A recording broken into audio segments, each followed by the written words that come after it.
నమస్కారం ఘంటారావానికి స్వాగతం. ముందుగా ప్రధానాంశాలు. విపక్షాల బంద్ పిలుపును తప్పుపట్టిన ప్రధాని మోదీ నల్లధనానికి మద్దతిస్తున్నారంటూ మండిపాటు.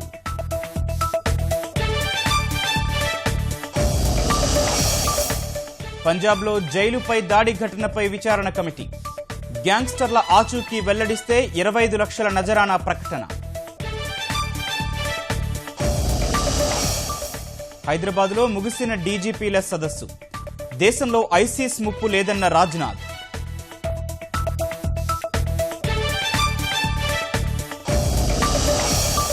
జలవనరుల అభివృద్ధికి 19,000 కోట్ల వ్యయం. ప్రాజెక్టుల ప్రగతితో ప్రజల్లోకి వెళతామని మంత్రి దేవినేని వెల్లడి. అగ్నిమాపక శాఖలో డిజిటలైజేషన్ ప్రక్రియ.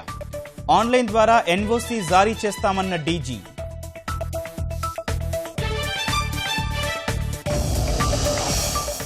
వాషింగ్ మిషన్లో చిక్కుకున్న చైనా చిన్నారి సురక్షితంగా బయటకు తీసిన సహాయక సిబ్బంది.